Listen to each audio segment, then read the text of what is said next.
ये क्वेश्चन मैंने दिया था हमारे क्लास 10th के मैथ्स के लास्ट टेस्ट में, जो कि था सर्कल्स और ये रिलेटेड टू सर्कल्स का, जिसमें कि ये पर्टिकुलर क्वेश्चन कई सारे बच्चों पे नहीं बना, जिस कारण से ये वीडियो में रिकॉर्ड कर रहा हूँ। सोचा कि आपको इसके थ्रू ही समझा देता हूँ। तो जरा देखिए, इस क्वेश्चन में हमें दिया गया है कि कॉर्ड जो कि 10 सेंटीमीटर लंबी है और उसकी रेडियस सर्कल की √50 सेंटीमीटर है। तो आपको बताना है कि एरिया ऑफ सेगमेंट क्या होगा। तो ये है फिगर कि हमें कॉर्ड की लेंथ दी गई है 10 सेंटीमीटर और दोनों रेडियस दी गई हैं √50 सेंटीमीटर ईच के हिसाब से। अब इस क्वेश्चन में खास क्या है? क्वेश्चन तो सिंपल सा है कि बस एरिया ऑफ सेगमेंट बता दो, यानी कि ये वाला रीजन हर कोई जानता है कि सेगमेंट क्या होता है, पर सवाल आता है कि हम बताएंगे कैसे। फॉर्मूला भी आप लोगों को आता होगा दैट एरिया ऑफ सेगमेंट किसके बराबर होता है।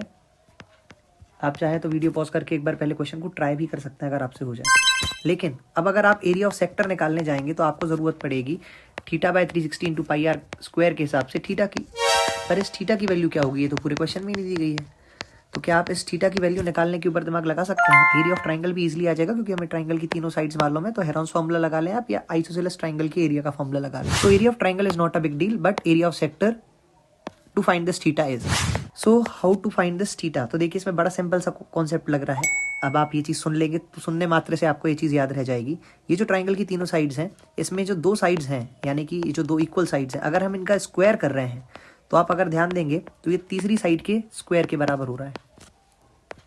√50 का स्क्वायर 50, हर कोई जानता है स्क्वायर से स्क्वायर रूट कैंसिल हो जाएगा। Again √50 square will become 50 and 10 square is 100। So since the Pythagoras theorem is getting satisfied, therefore the given triangle is right angle. इसको हम नाम दे देते हैं OAB के हिसाब से। तो triangle AOB is right angle. ये चीज़ यहाँ से साबित हो जाएगी। अब ऑब्वियसली क्योंकि ये दोनों रेडियस हैं और ये बराबर हैं, तो इनके अपोजिट एंगल्स भी बराबर होंगे, because angles opposite to equal sides in a triangle are equal.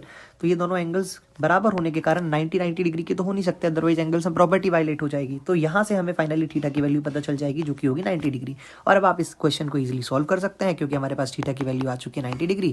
Solve करने के बाद आंसर कमेंट सेक्शन में लिखना मत भूलिएगा। मिलते हैं अगली वीडियो में, बाय।